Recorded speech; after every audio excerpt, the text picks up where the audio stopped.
Hey, how's it going everyone? My name is Zero, and today the patch notes for the patch 6 of Realm Royale Reforged, aka the patch that is bringing the brand new Battle Royale map, have been released. Now normally the PTS was supposed to release today, but due to some technical stuff going on in the back end, it has been delayed to tomorrow. So without fail, tomorrow it is going to release, so make sure you stick around. Make sure you can install the Realm Royale PTS version on PC if you can. Make sure it's downloaded before you hop on. But anyways, let's get into these patch notes as we usually do. Now, first of all, obviously some terms of service reminders.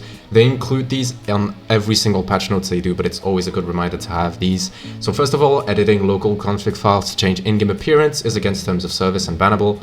Uncapping FPS, limiting FPS, or changing font region are the only allowed changes. And second of all, teaming is bannable. This includes not killing your friends in queue snipes while killing others. Play normal. First of all, in the known PTS bugs, so while you play on these test servers, these are glitches that have been noticed by the developers, so don't worry if you encounter those.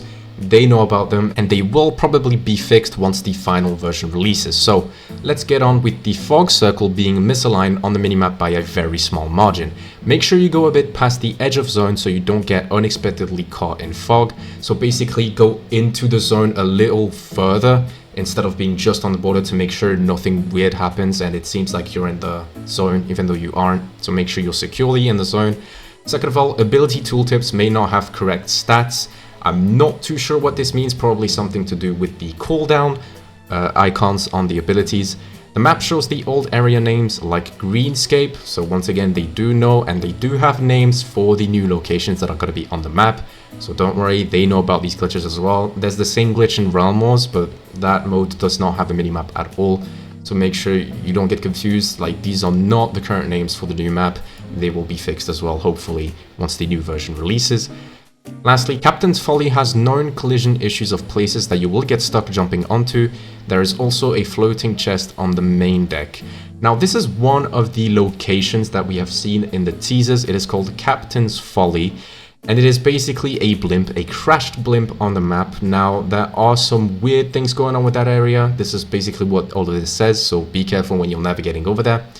Ancient Breastplate is giving 225 max health and armor instead of the intended 250.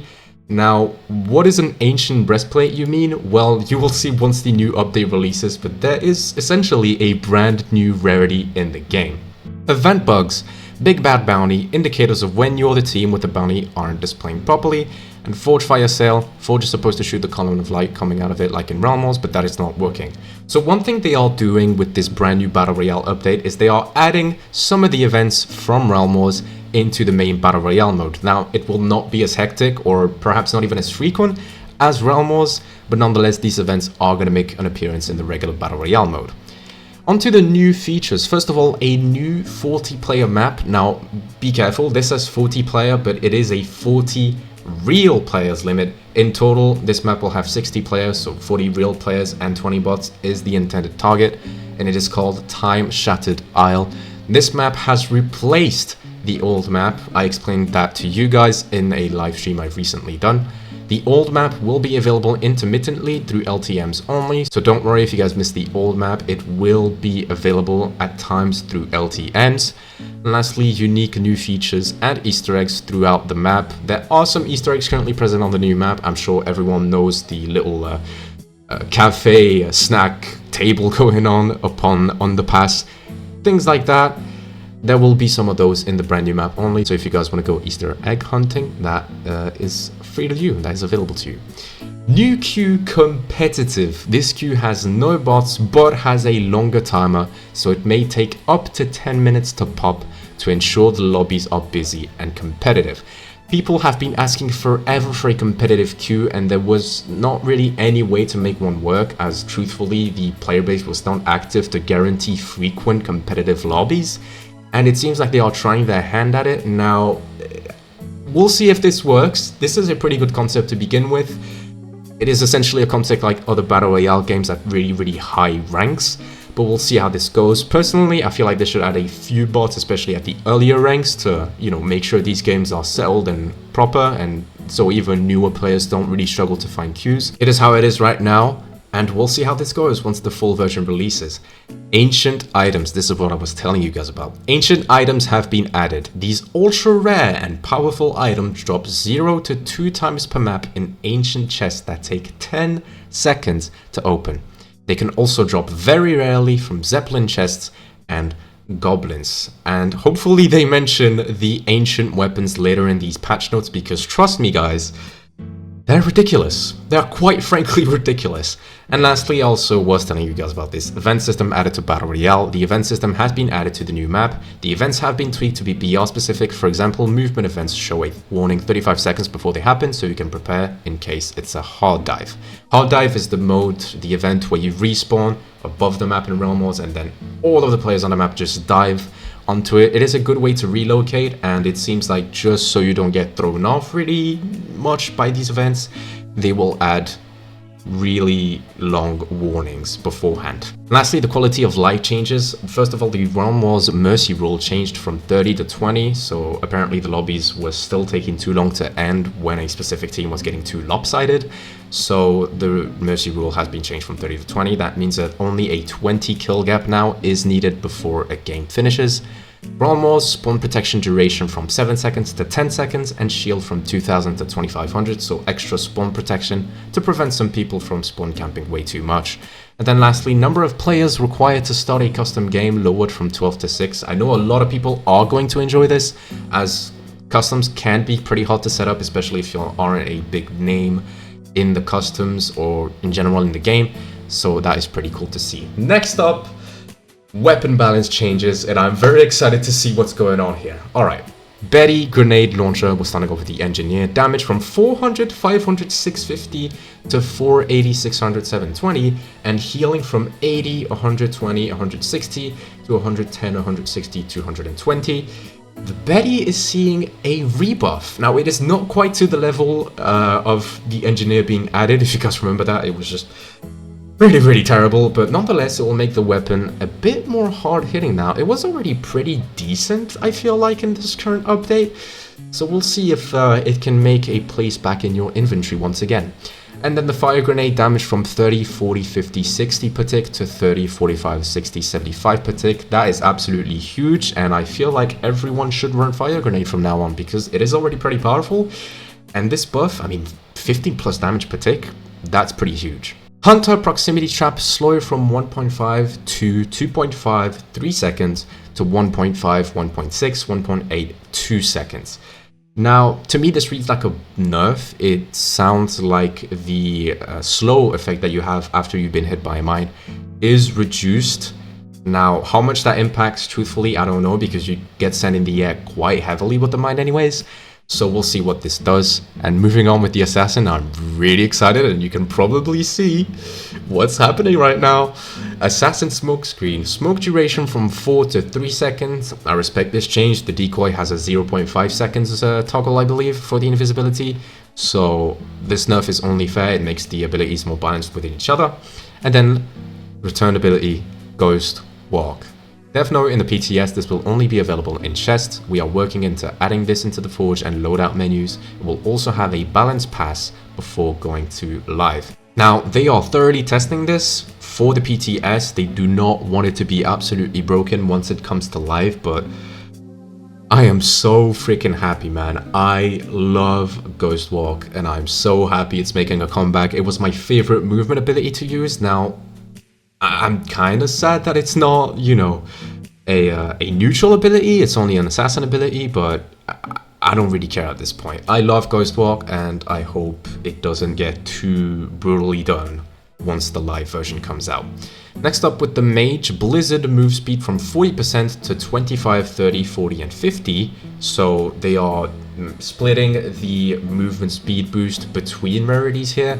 That legendary rarity boost is actually pretty huge and kind of crazy. And then increase the travel speed of the Blizzard by 20%. Because yes, if you guys didn't notice, the Blizzard actually does travel. It is painfully slow, but it does travel. And then the Fire Staff, non-ADS max accuracy lowered slightly. Fire Staff is a pretty crazy weapon, and this is a very slight attempt to nerf it. People will have to ADS it now, and it is kind of hard to do that, so we'll see what this does. Warrior, Heroic Leap, damage from 150, 200, 250, 300 to 150, 200, 300, and 400. So a buff for the purple and legendary rarity for this one. Enraged lifesteal from all 25 to 20, 25, 30, 35. So again, splitting the lifesteal across all the rarities, and damage from 5% to 5, 5, 7, 10. Now, between rarities of Enrage, I believe, before the only difference was with the fire rate and the movement speed you had, but now the damage is actually different between rarities, and a 10% boost, I mean, that's pretty crazy. We'll see what this does. Shielding Shout. Shield from 200, 300, 400, and 500 to 300, 360, 480, 600. Longsword now grants 10% move speed while equipped and active. Aim down sights, replaced by a hook on a 12-second cooldown, and damage from 820, 930, 1040 to 586, 57, 20. Now, I'm not seeing any gameplay of it here, but you might be wondering what the heck this is. So, if you guys have ever played Overwatch or even Paladins, if you've heard of the characters Roadhog and Makoa, both of them have an ability where they throw a hook, they pull the enemy in, and then they're able to do as much damage as they want. This is what this hook is. You will be able, with the sword equipped, to pull in people and absolutely slice and dice them. It goes absolutely crazy. I'm sad there is no gameplay footage currently, and I don't know if they will show some in the patch. Hopefully they will, and if they do, I will show footage on screen for you guys. But it goes pretty crazy, and the reason why the damage has been reduced here, you will see here, refire rate from 0.9 to 0.68 seconds. That's basically the rate of fire, so you will be able to slice much more quickly with the sword, but the damage is going to be reduced. But overall, the DPS hasn't changed much. That was the intended purpose. And then lastly, the throwing axe projectile speed from 415 to 510. That's really interesting because it will also kind of reduce the curve the weapon has at a range, which could make it really, really crazy. I feel like with this patch and with these changes, the warrior is back in a pretty solid state. I don't know what you guys think about this. Let me know in the comments. Now onto the neutral changes with the hand cannon. First of all, projectile speed from 800 to 1000, post-fire delay from 0.7 to 0.64, damage from 480, 520, 580, 640 to 420, 480, 540, 600. And then the zoom FOV from 50 to 60. Overall, it's a pretty mixed update for the hand cannon. The projectile speed is back to a pretty solid state, but the damage has been nerfed really slightly. The hand cannon is a pretty solid weapon once you actually learn to fire it, I feel like. So this will make it slightly easier to use, albeit with a little bit less damage. And also a little fix for the freaking horrendous smoke trail that I believe we've all had a bad experience with at one point or another. Next up with the shotgun, post-fire delay from 1 to 0.9 seconds. Then with the gatekeeper, zoom FOV from 50 to 60, so I guess you will be able to see enemies closer with this change. Auto sniper changes to make it feel more DMR-like. Zoom FOV from 45 to 60, doesn't zoom in as far, so this is probably the same thing right here, and also for the hand cannon, I believe. It's not a zoom actually, it's a dezoom, so my mistake on this part. Hip fire accuracy slightly increased, scope in time from 0.3 to 0.1 seconds to match regular ADS weapons. Kind of interesting. I still miss the old version of the auto sniper. I really don't pick up the new one really often, but I know a lot of people like using it, and if you enjoy that, then make sure to give it a shot once this update comes out. Assault rifle reload from 2.5 to 2 seconds, equip time from 0.6 to 0.9 seconds, and ammo from 25 to 30. So back on OB23 level with the ammo right here, except the fire rate change is still the same, interestingly enough. Again, kind of a mixed change for this weapon right here. Onto the burst rifle, ammo from 21 to 24, that's pretty interesting, and no further changes to the burst. SMG damage from 75, 80, 90, 100 to 75, 80, 95, 110, reload from 2.2 to 1.8, and equip time from 0.6 to 0.8 seconds. Pretty interesting. Again, a little bit of a mixed change. Faster reloads and slightly higher damage, but a slightly longer equip time as well. To be quite honest, the SMG is one of the weaker ones among the neutral weapons. and I kind of like picking it up regardless, so I'm interested to see what this does. Lightfoot Potion, duration from 3.333 to 3.5, 4 and 5 seconds. Really happy to see this change. It is a change, once again, splitting across all the rarities. You see this quite often in this patch, actually. Healing Station cooldown from 26, 24, 22, 20 to 22, 21, 19, 17. Again, really interesting. Barricade health from 1600 to 1600 and 2000. Is there a purple barricade available? I don't think I've ever come across one in this current version of the game, but I guess this alludes to a purple barricade coming to the game. Again, quite interesting. Breastplate HP AR regen from 2, 5 and 10 to 2, 10, 20. Wow, okay, so they are buffing the breastplate really hard with this one. Wow, that's gonna be kind of crazy. A purple breastplate is gonna act like a golden breastplate in this new patch. That's actually really huge. I feel like people will need to get these higher rarity breastplates even more. It's kind of a comeback, like really certified comeback to the runes days where you had to collect that passive repair rune as soon as you could to basically guarantee you a win in the game. Really interesting. And then Helm cooldown from 10, 20, 30 to 5, 10, 20. So a reduction on the cooldown reduction that the Helm gives you. Kind of interesting, and that's pretty much the end of these patch notes. Now, it doesn't seem like there are a lot of changes, but you will see in the map that there is a ton of new stuff, and that sword change is just absolutely unbelievable. Tell me what you guys think about this change, and I'll see you guys tomorrow for the gameplay, so make sure you stick around. Thank you very much for watching this video. If you enjoyed it, please leave a like. Don't forget to subscribe if you're new with notifications on. It'd be greatly appreciated. It was Zero, and I'm out.